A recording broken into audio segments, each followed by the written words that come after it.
and welcome everyone to the Big Data and AI webinar series. New webinars are hosted every Thursday where we discuss strategies, solutions, and emerging technologies in the data and AI space. Today we'll be focusing on a topic that is very relevant and very close to all of us, I'm sure. And that topic is how to navigate through this current COVID-19 crisis and what we're seeing happening from small startups all the way to the enterprise levels during these unprecedented times. We have a fantastic lineup of speakers today who are experts in their fields and will be discussing this topic. First, we'll be hearing from Pat McCleary, who is Assistant Vice President of Data and Analytics at TD. After that, we'll be hearing from Myron Mallia-Dare, who's an associate at Thomson, followed by Stephen Bennett, pre-sales consultant at Mapp. If you have any questions for our speakers during their presentation, these questions will be answered at the end of their presentations. We ask that you use the Q&A tab located on the right-hand side. There's a tab for a chat and tab for Q&A. If you put your questions into the chat, we cannot guarantee that we will see these, so please, again, use the Q&A tab. If we do run out of time and we are unable to get to any questions, we will send these questions to speakers after the webinar, and they will have a chance to answer these questions, and we will submit them to our audience. We will be taking no breaks today, and we will be going the full hour straight to 3:05, but don't worry if you have to step away, as this webinar is recorded. All audience members will be given a link tomorrow for the recorded webinar. So that's enough from me. We're going to get started with our first speaker on our agenda today, Pat McCleary. Hi, Pat. How's it going? Hello. How are you doing? Good. Thank you. Thank you so much for joining us today. Thank you for having me. So as mentioned, my name is Pat McCleary. I have been with TD for 3 years right now. I want to thank everyone for joining during this unique time. And what I'm going to bring to you today is a unique set of examples of how TD navigated through the early and later stages of the coronavirus, right? And again, thanks everyone for joining. And if you have any questions, feel free to answer or ask at the end of the presentation. So like I said, I'm going to walk just through 3 slides today. They're all uniquely different. My first slide is going to be based on some analytics that the team did to quickly react to the early stages of the pandemic. The second one is going to be around reporting and how TD utilized centralized data to just be very nimble in our response early on in the crisis. And the third one is around a tech solution that we offered.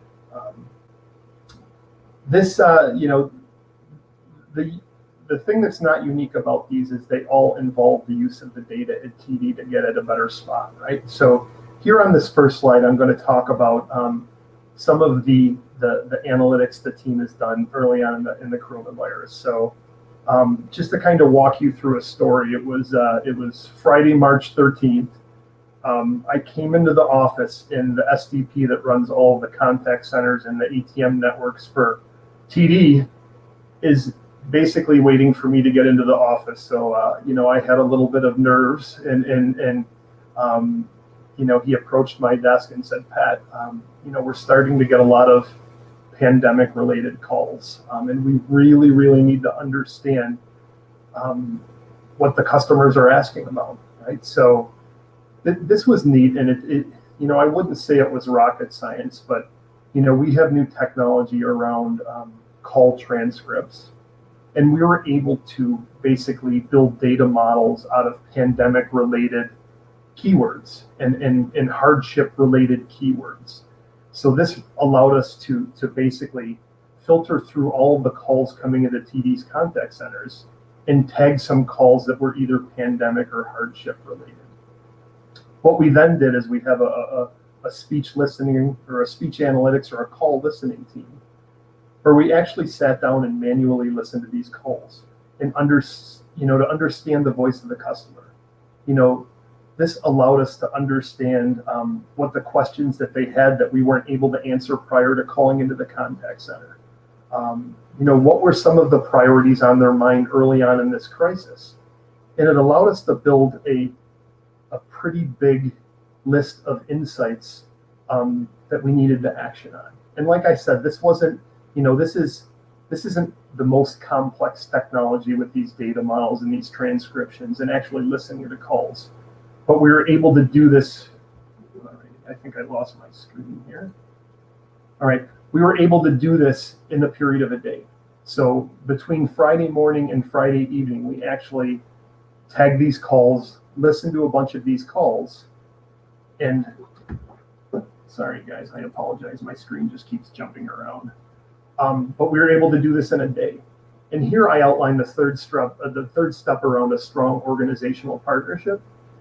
What we're able to do here is we were able to partner with people from TD in the customer experience space, basically TD's version of the NPS space, digital capabilities. So we had a very big team where we're able to take the insights that came out of this call listening exercise and quickly turn them into actions that were going to reach the customer.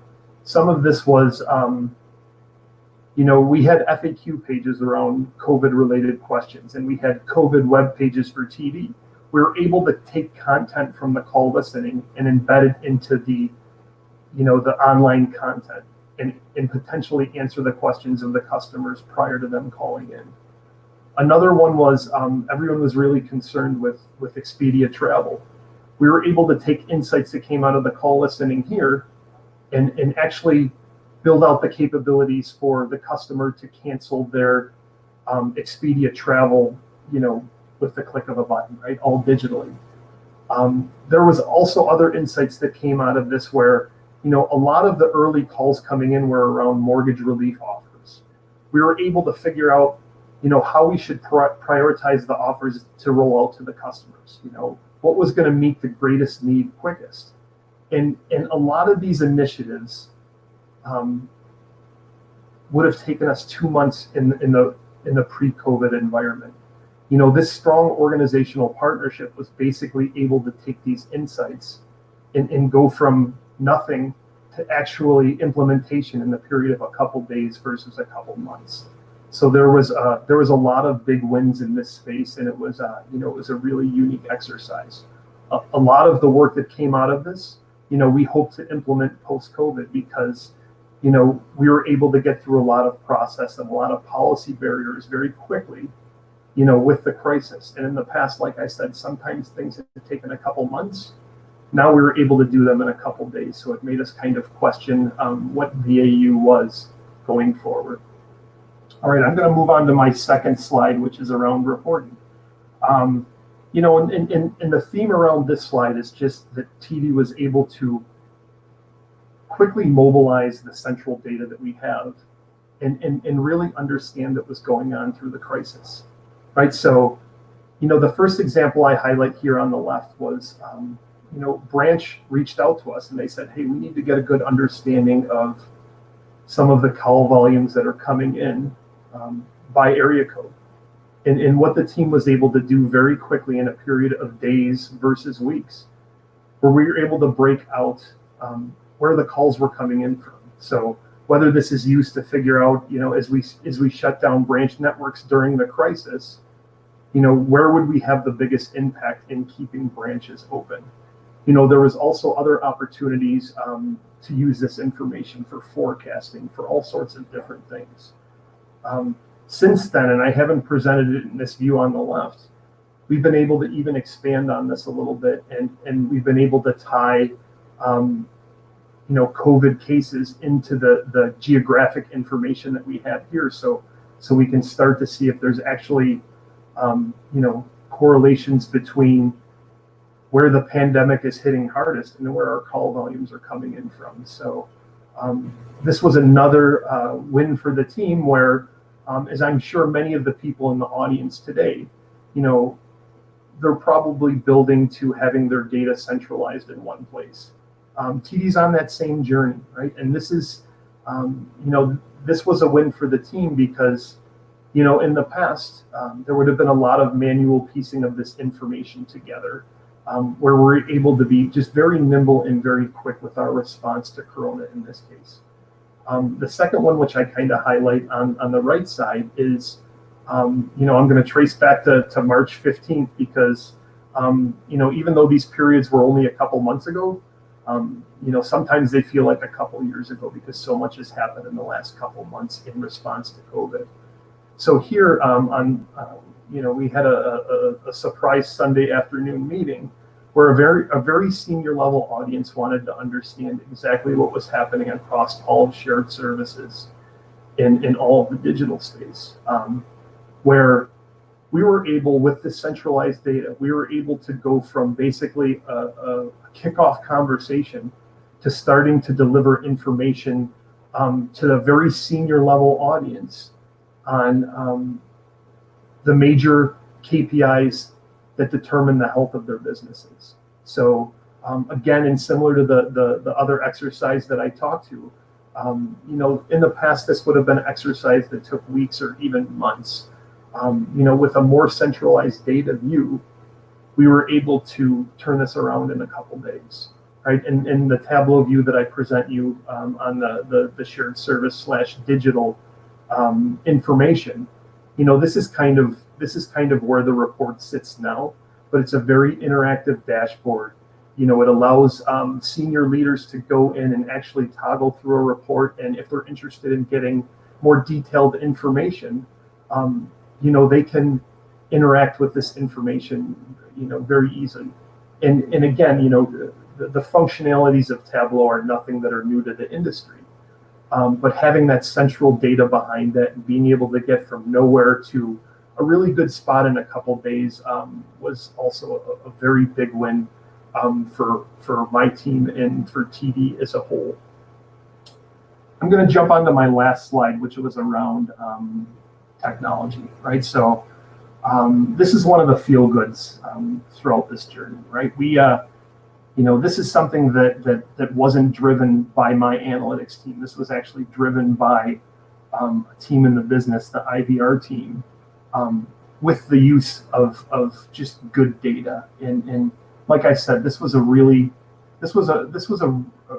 feel good story, throughout the pandemic. But as people are aware, in a contact center, and I'm sure some of you probably have had to call in over the course of the last 2 months and often, wait longer than you normally would just because of the influx of COVID related calls. But, when you typically call into a contact center, you're going to go through a voice recognition unit. And the goal of that is for them to get you to self-serve your need without needing to speak to a more expensive agent. So what we were able to do in partnership with one of our platform vendors in this space, and like I said, all the credit for this goes to the IVR team. My team was actually involved in some early analysis on what would the impact of this be, and then the reporting that stemmed from it. But what we did with this is, just trying to figure out a way to make the lives of our older population and our essential workers a little bit easier, right? So, as all these calls come into the contact center, we built out the technology to join the call with the customer data and quickly identify the population that was older or that were essential workers. And we were able to pull them out and actually put them in front of the queue so they could speak to an agent a lot quicker, right? This is something that it was just one of those moments that made me very proud to work for TD. It's a big company, and a lot of times decisions are made by costs or profit. This wasn't a decision that had anything to do with this. This decision was to give back to the people that were giving to us early on in the pandemic. And a lot of the 75 plus population or the essential workers that needed to call into the contact center to answer a question that maybe they couldn't self-serve online, or they couldn't self-serve in the IVR. We were able to get to those calls right away and give them some time back in their day. I know that a lot of the times this results with the rest of the population maybe waiting a little bit longer to get their call answered. But this was a very big win for the company as a whole, and just how we reacted to the COVID crisis itself. So I know I have left a little bit extra time for questions here, but I'd be glad to open it up to the floor with any questions on the information that I presented, or any questions on other things that we potentially had done in the contact center at TD. And on that, I'm going to open it up to the audience. All right. Thank you so much, Pat. Fantastic presentation. We do have a few questions here for you. Absolutely. First question, is there a silver lining to this pandemic with regards to organizational change? What did it teach you about the future of work? Yeah, no, that's a great question, right? And I think I touched on it a little bit in one of my slides, but the positives that are going to come out of this is, we had these processes and policies that took 2 months to implement in the past. Now, we figured a way to get that done in 2 days, right? And I'm going to use an example that I haven't touched on right now. Another proud moment to be a member of TD is, we have almost 10,000 agents working in our contact centers, right? And that's not an occupation that's easy to move to home, right? There's telephony issues, there's technology issues. This is something that we've been trying to figure out as an organization for a long time. How do we give call center agents the opportunity to work from home? Everyone has different circumstances. It's very common for people to work from home in contact centers across the world. What happened is we've run into challenges with our control partners, with like data privacy, with privacy in general. With the pandemic, we were able to iron through some of the challenges that we've had in the past and go from basically 0 agents working from home to almost all 9,500 of them today. Right? This has presented different challenges also, but if I think about what the future of work looks like, we have a lot of agents that may struggle working a 7.5 hour shift, and it may be easier for them to work 2 hours in the morning, 2 hours in the afternoon, 2 hours in the evening. It just provides more flexibility in having that option with a work from home culture. I would never expect that all of our agents are going to be working from home, because it's not feasible for all of our workers, but it would allow us a lot more flexibility in scheduling. Some people don't like working nights, but they would be fine working 2 hours at night. If that was work from home, that would be a lot easier to fulfill on. As far as how we manage our workforce, having a balance between work from home and on-premise agents, I think would just create better flexibility in that space. And going back to the example I talked about, which took 2 months in the past, and now it takes 2 days. We're seeing that almost everywhere. And like, I've heard it so many times, never to let a good pandemic pass by. And that seems very insensitive. But what that means to me is there's going to be a lot of positive things that teach you how to run your organization better that come out when you're in a crisis. My SVP that runs, Greg Smith, that runs the contact centers, a lot of the conversations that we're having as a leadership team are around how do we sustain some of this good stuff that we're identifying here, or that we're living through. And there's just a myriad of those opportunities to sustain. Awesome. Thank you so much. Our next question is, if you could give a few examples of policies which in the past would cause implementation time to be months rather than days. Yeah, and this one stems back to my first example around the implementation of the insights that came out of the data models and the call listening exercises. So as we're listening to a lot of the calls, the customers were the very difficult calls to listen to, right? Just very emotionally draining hearing, some of the hardships. So, just prioritizing and building online applications for relief offers, right? That's basically like standing up a new product, whether that's a mortgage deferral, whether that's foregoing the interest on your credit cards for a period of time, whatever that is, that's something that would have taken months, if not longer, in the past, right? We were able to, one, update frequently asked questions to get customers the answers to the questions that they were asking in an online environment. Update the COVID web pages with new information. Build out on online application forms. Build out these deferral offers.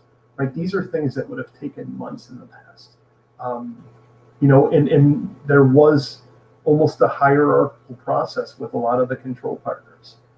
With this, everyone came together. Everyone worked towards the same goal.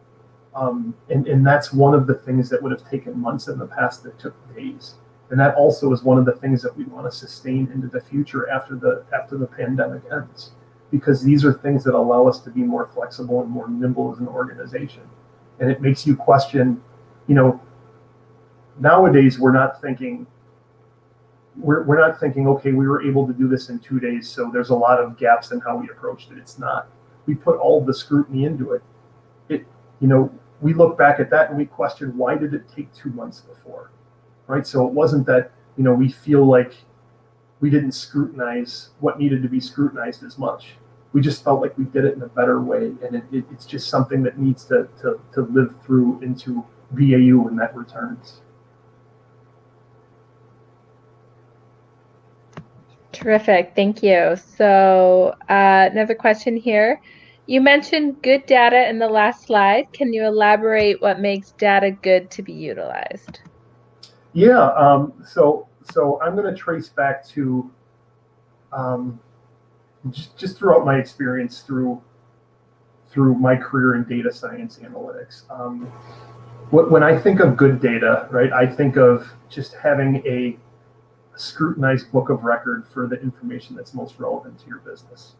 I oftentimes in the past, not necessarily at TD, but in all of the companies that I've worked at, a lot of information is being pulled from different sources, and one group will present the same information, but it looks different than information presented by another group, right? That centralized data is one version of the truth, and I know that's such a cliche term in the data world, but it's true, right? When I started with many roles in my experience, a lot of the first steps were just kind of preventing that 3 and 4 and 5 sources of the truth, and building confidence in our business stakeholders that the data is right because it's coming from one place and there's only one version of whatever that metric is.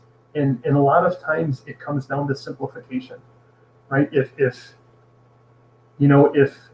a company has 7 different ways to compute APR, you're going to run into challenges because one group's going to see one of the versions, another group's going to see another one of the versions, and they're going to think they're the same, and they're going to lose trust in the data. So I think there's good data or centralized data. There's many elements to it. I think it has to be more simple than complex, right? So having one metric mean one thing. It needs to come from one environment where all the information is consistent and centralized. I don't want to have 4 different sources of the same information. It has to be quality checked, right? So as we're moving data from source to our data environment, we have to make sure that information's being loaded correctly and it's consistent with what we expect. Because a lot of times bad data is loaded and people don't identify it, right? So having consistent, centralized, simple,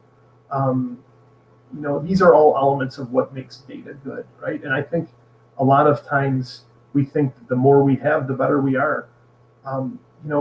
If that's not consistent and if it's not one version of the truth, and it's not all in one place, and you can't marry it with information from around the organization. That complexity doesn't add value. It hurts you as an organization, because you have a lot of data it's just tougher to wrangle through and manage than not. All So right. I know I have reached my time, but I am always willing to take questions offline. I'm sure you can get it to the committee, and they can get them to me if you have any questions. But again, thank you very much for this time, and I'm really grateful to be able to present some of the wins that TD's been able to produce in the last couple months. Thank you so much, Pat. We thank you for coming. Fantastic presentation. It's great to hear about what TD is doing during these times. So thank you again. We really appreciate you joining us. Thank you very much. All right, we'll be moving on to our second speaker of the day, Myron Mallia-Dare.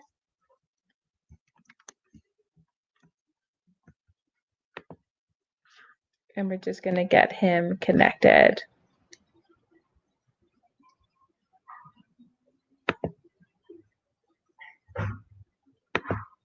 Hi, Myron.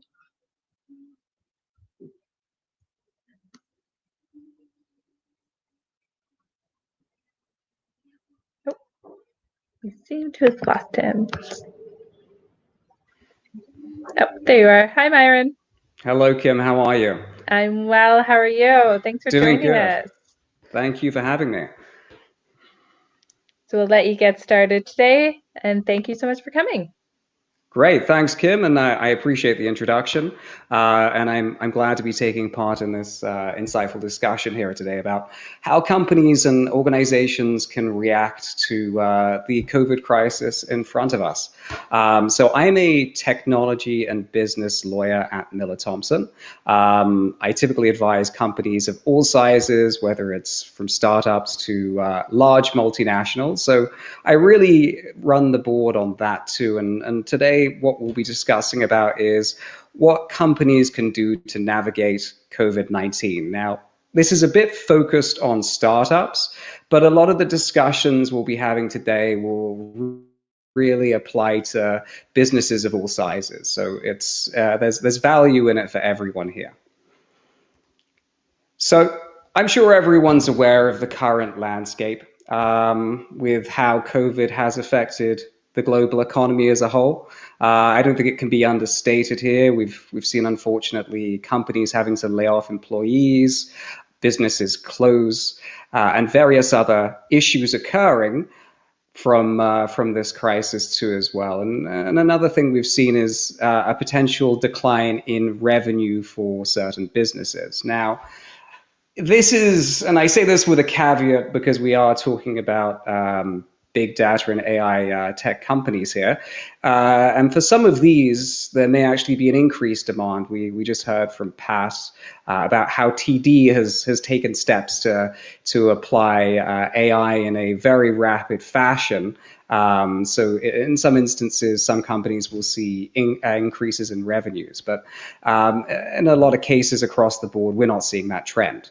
But the big issue is that these organizations are seeing this decline, but they're also having their fixed costs remain. So their rent's still payable, their payroll is still active, they still have ongoing licensing fees, hosting services, server costs as well, yet they don't have the revenue to cover it. So as you can imagine, the technology sector is not immune. So what can these organizations do to deal with this cash crunch? So I should pause for a second and say we'll be covering a lot of material here. There's a lot in the slides, and these will be made available to you. So no need to write everything down. There really is to be used as a bit of a reference point. So talking of how to raise capital, one of the first ways that are applicable to emerging companies and startups is equity investment.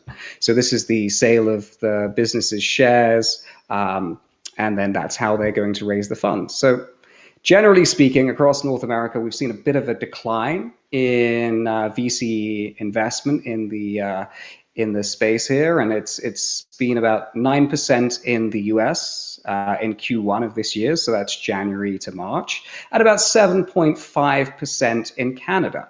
Now, this is, as you can imagine, January to March, so we haven't really seen the full effects of April till today. So Q2 will be a bit more telling, so we'll have to see what's happening there.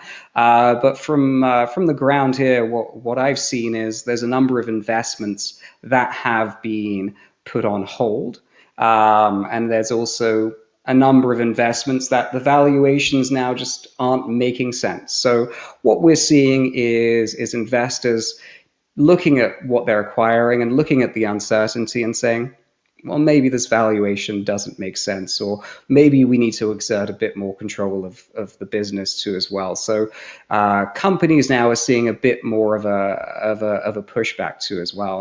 And another reason why these funds are taking a step back is they are there to really support their existing portfolio of companies too as well. So they're first looking at these companies and establishing whether they have the runway to be able to continue to operate, and instead deploying capital potentially in these businesses.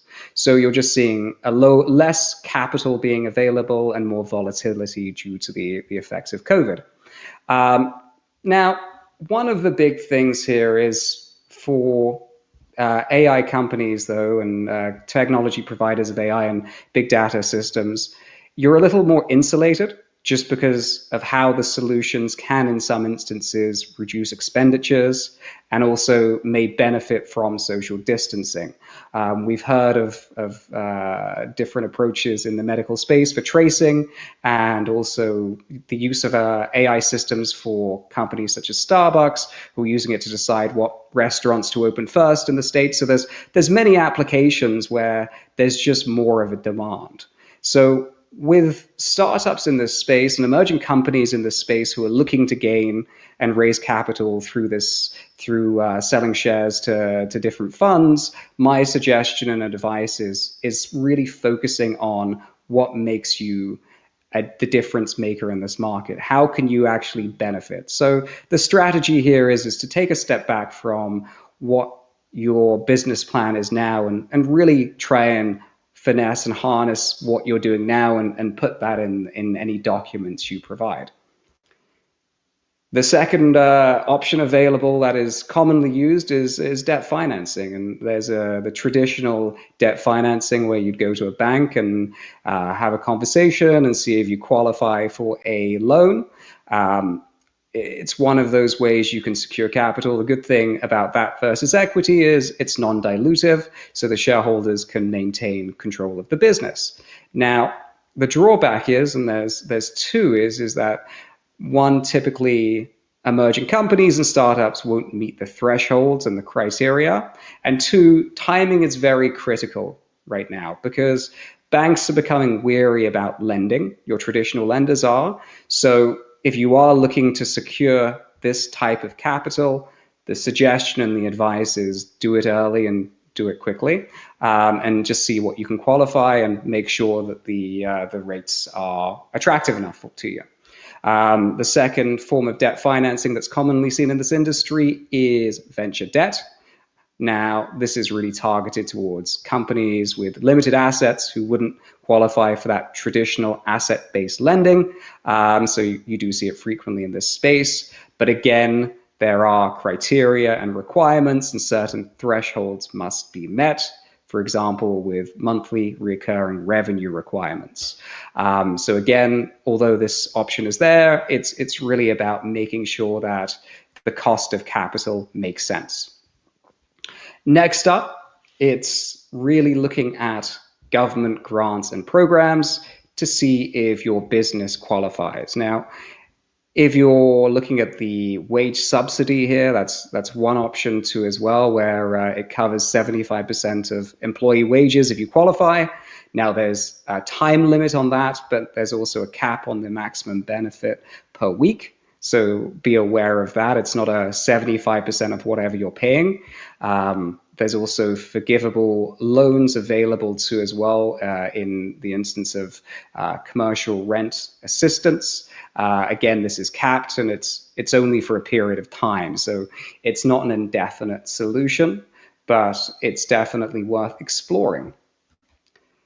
We also have a few others here as well. I think the more interesting one is SIBA, where there's a portion of the amount being lended is forgivable if the balance is repaid within a certain period. So that's definitely one that's worth looking into. And also your typical in this industry shred credits. I know there was a bit of a holdup with the CRA, but that roadblock has been moved, which is fantastic. So we should start seeing the payment of these credits starting to flow soon. But do remember, and I have a note here as well, that certain programs that are previously discussed in these slides will actually lower your shred credits. For example, if you're applying a portion of a grant or a program to wages you've previously claimed, you're going to see a reduction in your shred credits. So always budget for that. So we've gone over the discussion of raising capital, whether it be through debt or equity, and looked at some of the examples of being able to look to the government and some of the programs available. But one of the bigger factors is really reducing your organization's burn rate.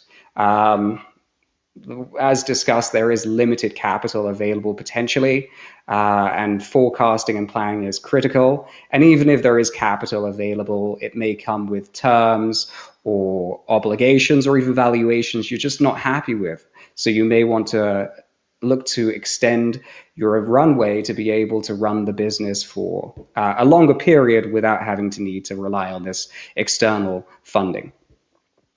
So what are the methods in which you can reduce your capital expenditures? Now, two things I will say is planning is absolutely critical here. You don't want to cut something that is maybe good for the next short-term period, but is going to kill you in the long run.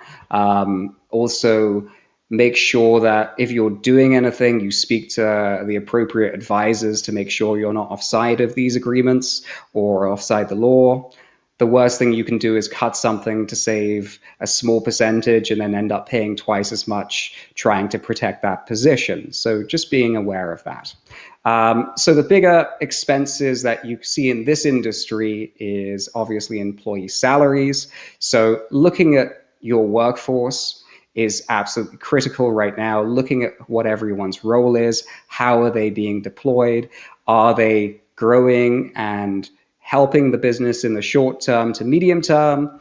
Are they able to be redeployed in another area? Is there any decisions that you can make to, in some ways, reduce the workforce if that's something that is required? So there are different options available here. Now, the other idea that is important here is as well, and another bigger cost that typically comes up is your commercial leases.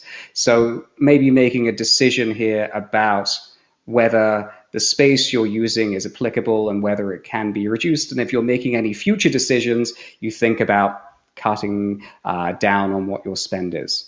Suppliers too, looking at your agreements. Are there ways to reduce costs? Are there alternative suppliers? You could be with one supplier for the past 5 years and now your needs have changed, so you're able to cut operational expenses there. And again, R&D and marketing. That's absolutely critical to look at that and see if it makes sense to narrow your focus or broaden on different areas.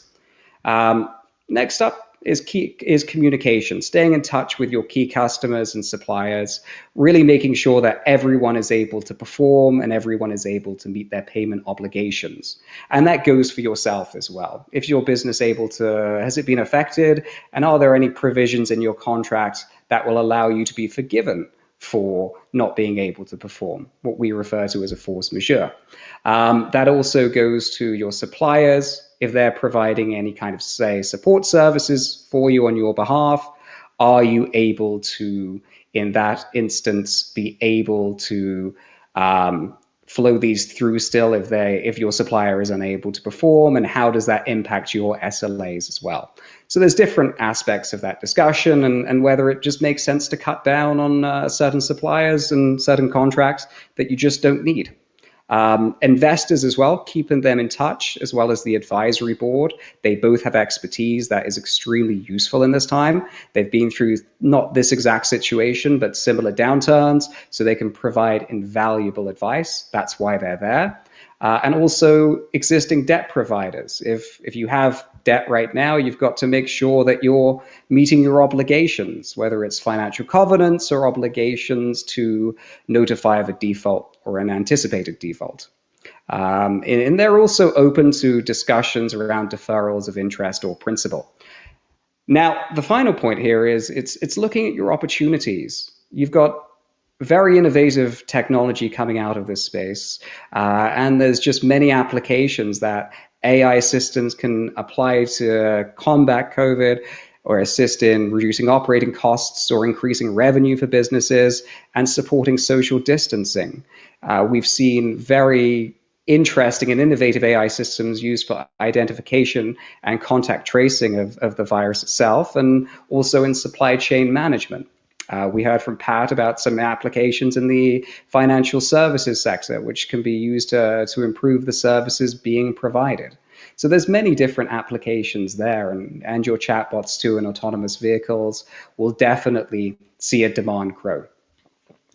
Looking to improving your product as well, that's an absolutely critical piece. Can you improve it? Can you modify it to make it more effective for your customers? Can you continue to build your relationships with your customers? Talking to them and understanding what their needs are could create an invaluable opportunity for you. Is there opportunities for joint ventures with your customers or suppliers? Now, I will caveat that by saying be aware of IP ownership risks when doing that, but that is an option too as well. So definitely explore that and discuss that with your advisors as well. Another option is also entering into new sectors. Does your system, can it be applied, or is there a new application for your technology, or one that you have in that you could easily develop? The key thing here is obviously complying with applicable data protection laws. So the discussion there is who has access to the data, how will it be used, are there any third parties with access to that data, and what kind of security and safeguards are you taking? These are all very critical things. And then the other aspect is if you're looking to enter into a highly regulated industry such as financial services, be aware of the regulations and hurdles you'll face.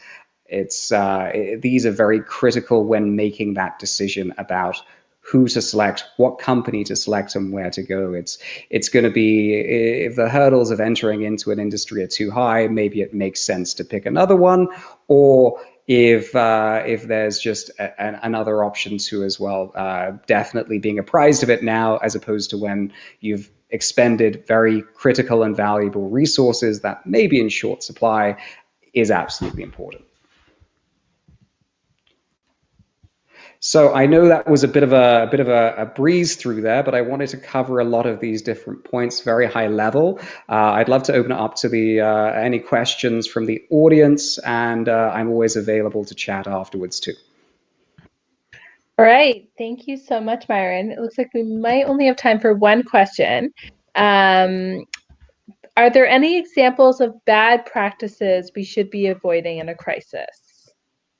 Yeah, I think one of the best examples of that, and that's a really good question, is overspending or really being in a position where you're overvaluing your company.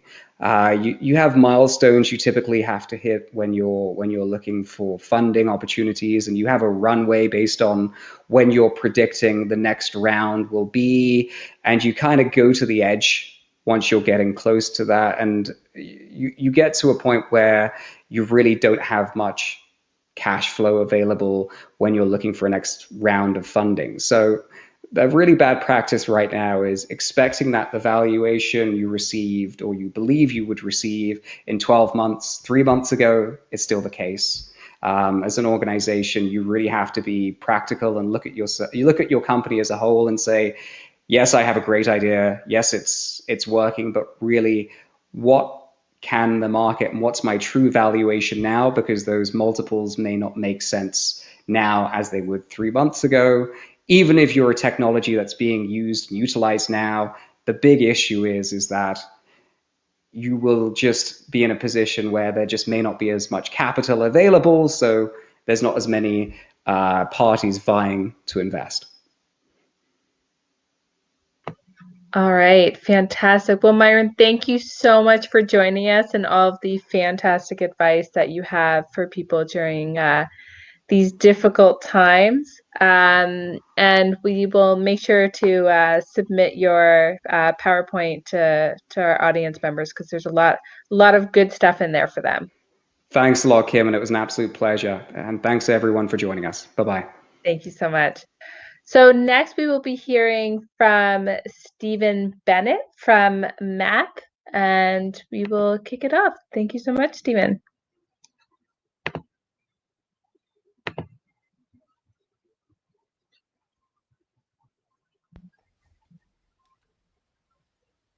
Thanks so much for the introduction. I'm really excited to be here today. My name is Stephen Bennett. I work in client solutions for Mapp Digital here at our headquarters in San Diego, and today I'm going to be presenting Survive and Thrive Top Digital Strategies for the New Normal. I'm going to be talking about some of the impacts that the current COVID-19 crisis has had on consumer behavior and the overall business environment. I'm also going to be talking about the importance of intelligent insights and data. And then I'm going to follow that up with some practical examples of successful brands that we work with and how they're addressing some of the challenges that they're facing right now. Okay, let's have a look at the impact of the current coronavirus crisis on consumer behavior and sales. Some of our most popular meeting places and squares, in this case Times Square, they used to be absolutely packed with people and activity, are now pretty much completely deserted. Here in the US, I think we've had 30 million people file for unemployment in just the past 6 weeks. Most non-essential businesses remain closed, and the Main Street economy, especially small businesses, have taken a huge hit. And so that alone is going to have a big economic impact that's significantly going to affect a lot of businesses and the way we do business in general from here on out. So I used to use my phone to see how long it would take me to get to work and check on my commute, and now I'm using it to find essential supplies in my neighborhood. So where can I find toilet paper? Where can I find hand sanitizer? And also desperately looking for good delivery slots for my online grocery shopping.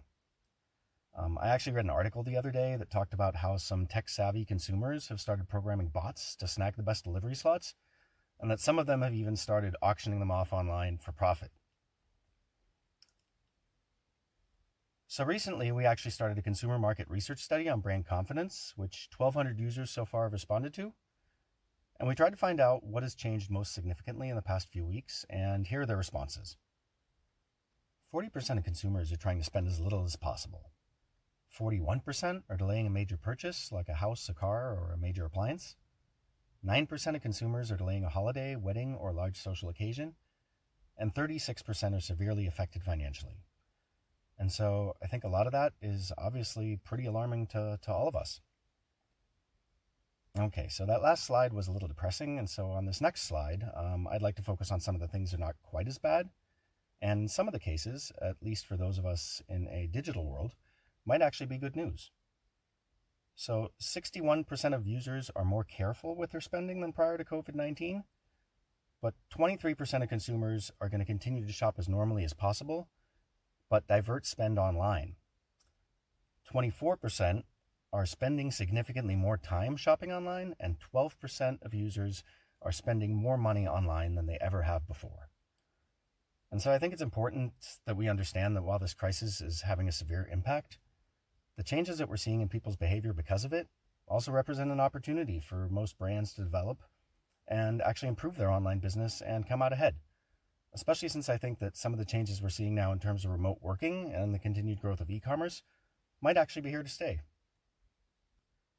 All right, let's drill down into some industry details here and see how different industries have been affected in different ways. What we see here on this first graph is the effect on web traffic experienced by different industries since the beginning of the crisis. So the baseline for all of them here on the left-hand side is 100%.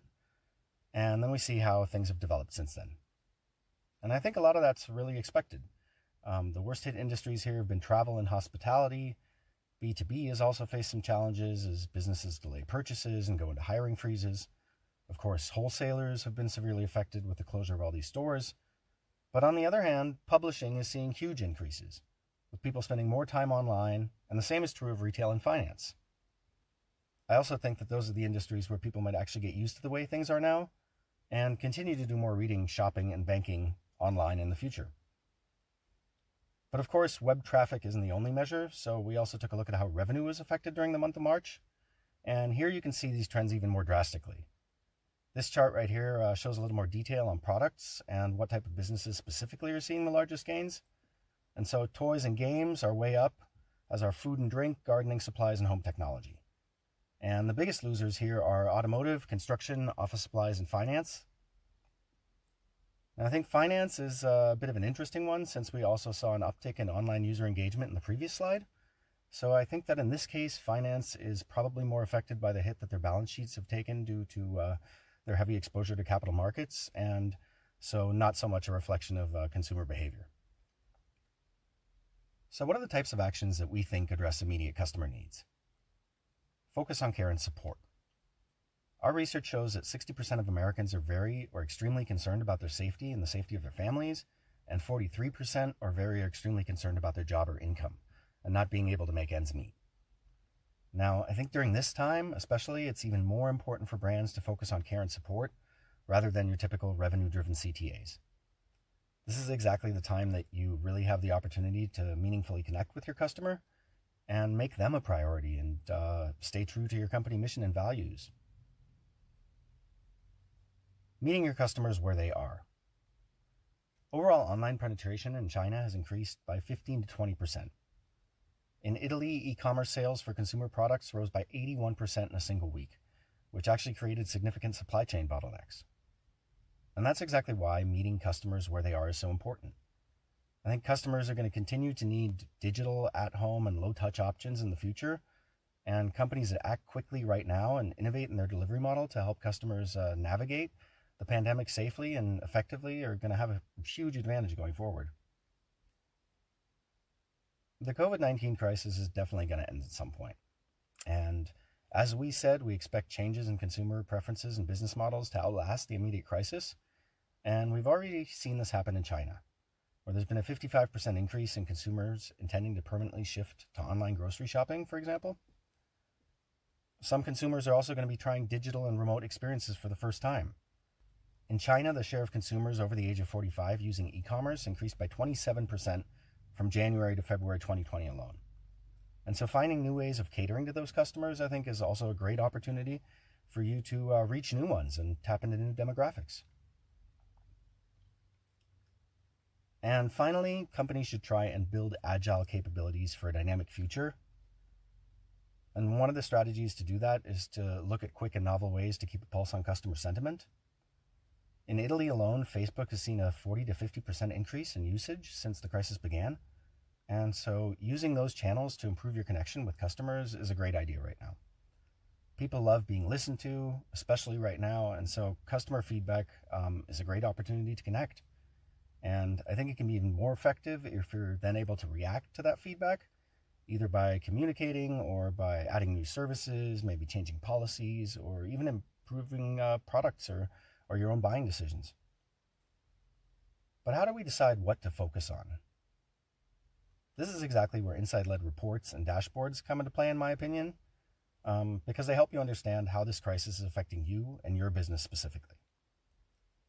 So let's talk a little bit more about insights and what I think is important to pay attention to these days. Now, I think pretty much everyone already tracks average order value, but I think especially right now, it's really important to do so over time, just to understand trends and what the impact on your business actually is. In fact, most of your dashboards right now need to be tracking trends over time and not relying on standard comparisons like comparing this month's performance to April 2019, for example. And so these kind of reports are really going to help you hone in on how and in what areas the current crisis is affecting your business and where you want to focus your attention to drive better results. Here are a couple of other really good examples of things to keep a close eye on to see how they're developing.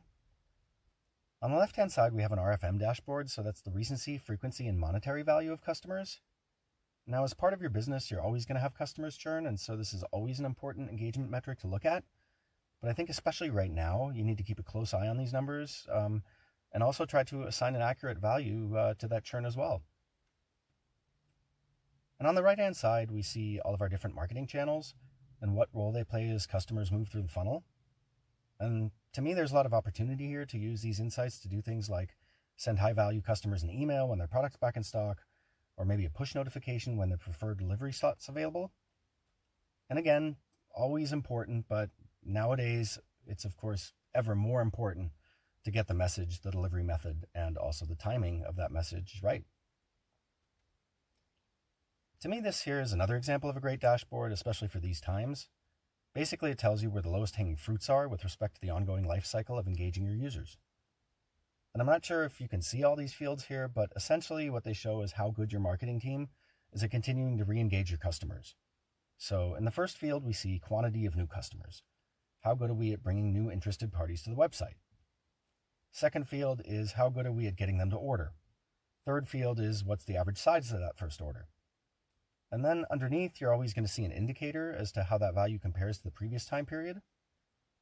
And then moving on, we see the next steps in the customer journey. How good am I at bringing those customers back to my website? How good am I at getting them to order a second time? Does the value of that second order increase compared to the first, and so on and so forth? And the little indicators here, these little triangles, I think they do a really good job at focusing your attention on the areas where you need to do some work. So here we see really good at getting new people to come to order, but could definitely improve their return rate and their average basket size the second time around. Most likely, you're going to be seeing a lot of change in these areas right now, and so I think it's really important to just stay aware of all of these things so that you can mitigate the unfavorable trends and then make the most of the ones that are working to your advantage. And then, of course, making sure that everybody's aligned is also super helpful. So having access to the same dashboards and reports, the same source of truth, but with the appropriate levels of detail and access depending on your role and focus. And I think that's going to ensure that you're all pulling in the same desired direction together. Okay, now let's actually get into some of our examples. Using service emails to build trust and reputation. Even Google, in my opinion, an organization that's not always known for its openness and transparency, advises brands to focus on information and transparency right now. Basically, people are looking to retailers and online businesses for preparedness, and so providing useful and helpful information right now, I think, is a great play. So as soon as social distancing measures and lockdowns got underway, the impact was pretty much immediate, and digital transformation started happening very quickly. And in order to address that, our client Homebase, for example, has sent their customers an email highlighting their new call and collect option and explaining to them how it works. I think this is a really proactive campaign that's going to prevent a lot of negative sentiment and backlash on review sites like Trustpilot and social media sites. And I think it's also likely to reduce call center and customer service inquiries because people are now proactively informed. And of course, most importantly, you're also going to generate more business this way, as many people who wouldn't otherwise be aware of this offering are now informed and can come shop with you. And so I think service emails and more generally a focus on service and trust are great ways to improve your brand's reputation and customer loyalty during these times. All right, here we have the next example. Using intelligent insights to grow loyalty and relevancy to customers. So another thing that Homebase has done is to focus on providing personalized pop-ups to customers to engage and connect with them when they visit their website. Many of those creatives are related to the current situation, so very relevant, and also focus on providing things like home improvement tips and even more personalized information to people that have shown interest in certain activities like gardening or woodworking or bathroom products, for example. Another one of our clients, Buy a Gift, is using the current opportunity to show visitors who haven't been to their homepage in a few weeks this pop-up right here, just to make sure that everyone's aware of their free extensions and exchanges policy as an added service during these uncertain times. And by offering improved services right now, you're going to create exactly that kind of warm and fuzzy feeling that you want your customer to experience when engaging with you. And ultimately, that will turn more of them into loyal customers who really identify with your brand. And I also think the possibilities around personalized pop-ups are endless. So, You could use them to collect more emails. You could promote add-on purchases, free shipping, or engage in a variety of strategies to deal with out-of-stock issues, which apparently is one of the biggest issues that a lot of retailers are facing right now. All right, hopefully you found that helpful and informative. I'm just going to close things out here by sharing an opportunity to participate in our COVID-19 brand survey, and then just briefly highlight how you can find out more about Mapp by taking advantage of one of our demos. So far, we've surveyed over 1,200 consumers for our COVID-19 brand survey, and of course, we'd love for you to participate as well. By participating, you're going to get instant access to the current results, and so we'd very much like to encourage you to visit the link here on the right and give us your feedback. And then finally, I just wanted to make you aware of our Mapp Cloud demo option, just in case you'd like to learn more about our solution and how we can help brands and organizations like yours break away from the pack, give you the ability to connect more deeply with your customers, and hopefully come out of this crisis stronger and even more successful than you were before. Thanks so much. I've really enjoyed this, and I think we do have a couple of minutes left over to take questions. So please go ahead and ask, and I will do my best to answer them.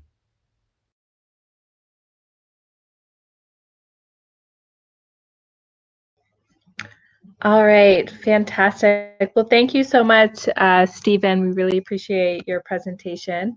A lot of fantastic information there on what has been done and what can be done during this crisis.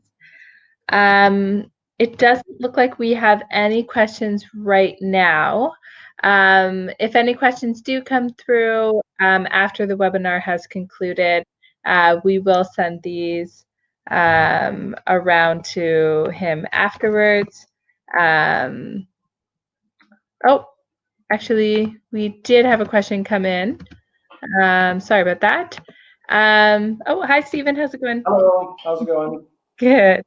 So the question we have for you is, how should brick and mortar retailers readapt in order to be successful post COVID-19, given consumers' changing shopping habits? I think that's a great question. I think, first of all, obviously, having some online options. I think the crisis right now has really opened people's eyes in terms of that necessity.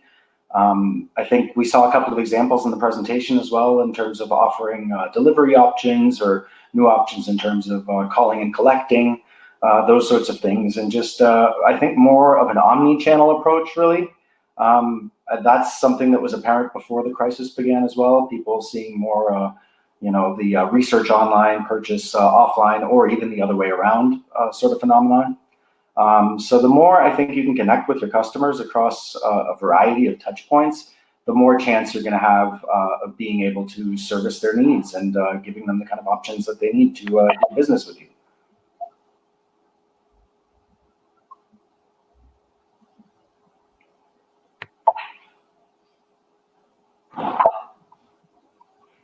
Hi, Stephen. Sorry about that. I think we have a little technical glitch there. Okay. Not sure if you got the full answer. No, I don't think we did. Can you give it to us one more time? Yeah, so I think, first of all, obviously having online options, I think the crisis right now has really illuminated the necessity for that, to have multiple options. You don't just want to rely on your brick and mortar retail store. You also want to have other options for customers. I think we saw some options in the presentation as well in terms of, things like call and collect, maybe new delivery options, and just meeting customers where they are, providing them with a variety of touch points. And so in that same vein, I think also having an omni-channel approach to communication and trying to connect with your customer on multiple levels. You're going to have people that prefer different things. And so the more options you have on that front, the better off you're going to be. Awesome. Thank you. Did that work? Yes, absolutely. Some people got it and some people didn't. Apparently, that's what I'm hearing. So our next question is, should we be spending advertising budget differently? If so, in what way and what channels should be prioritized? Well, again, I think it's a great question, but it's also a difficult one, especially in terms of channels. I think one thing that we really believe in strongly at Mapp is to let the underlying data decide.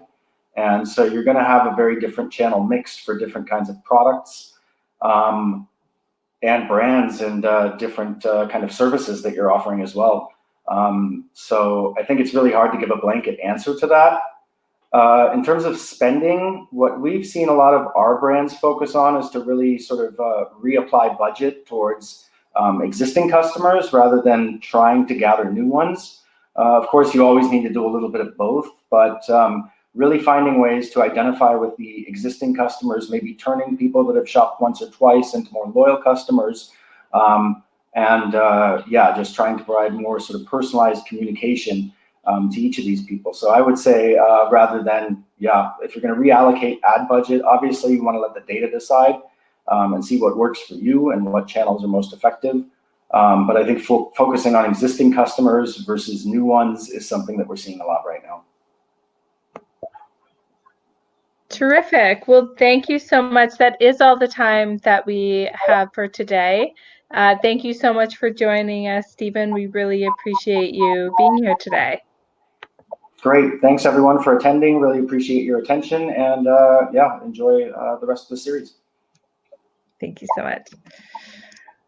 Well, thank you again to our amazing speakers, and thank you all for joining us. We appreciate you taking the time out of your day to be here today.